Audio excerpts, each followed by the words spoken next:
அஸ்ஸலாமு அலைக்கும் வரஹ்மத்துல்லாஹி வபரகாத்துஹு. அல்லாஹ் ஓர் அடியானை நேசிக்கும் பொழுது வானவர் ஜிப்ரில் அலைஹி வஸல்லம் அவர்களை அழைத்து, அல்லாஹ் இன்னாரை நேசிக்கிறான், ஆகவே நீரும் அவரை நேசிப்பீராக என்று கூறுவான். ஆகவே ஜிப்ரில் அலைஹி வஸல்லம் அவர்கள் விண்ணகத்தில் வசிப்பவர்களிடம், அல்லாஹ் இன்னாரை நேசிக்கிறான், நீங்களும் அவரை நேசியுங்கள் என்று அறிவிப்பார்கள். உடனே விண்ணகத்தாரும் அவரை நேசிப்பார்கள். பிறகு அவருக்கு பூமியிலும் அங்கீகாரம் அளிக்கப்படுகிறது. எனவே அல்லாஹ்வின் நேசத்திற்குரியவரை வானுலகமே நேசித்து கொண்டிருக்கிறது.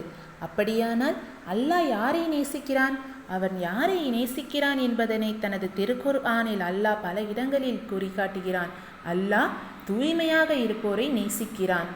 அல்லாஹ் பாவங்களை விட்டு மீள்பவர்களையும் நேசிக்கிறான். அல்லாஹ் நன்மை செய்வோரை நேசிக்கிறான். அல்லாஹ் நீதியாளர்களை நேசிக்கிறான். அல்லாஹ் தன் மீது பொறுப்பேற்று கொள்வரை நேசிக்கிறான். அல்லாஹ் பயபக்தியுடையவரை நேசிக்கிறான். அல்லாஹ் தனக்கு அஞ்சி நடப்போரை நேசிக்கிறான்.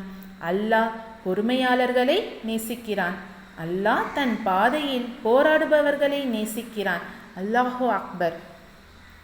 இந்த வரிசையில் அல்லாஹ்வின் நேசத்திற்குரிய நபர்களாக நாமும் நம்மை மாற்றிக்கொள்ள வேண்டும். மேலும் இதுபோன்ற செய்திகளை அறிந்து கொள்ள நமது சேனலை சப்ஸ்கிரைப் செய்யவும். அஸ்ஸலாமு அலைக்கும் வரஹ்மத்துல்லாஹ்.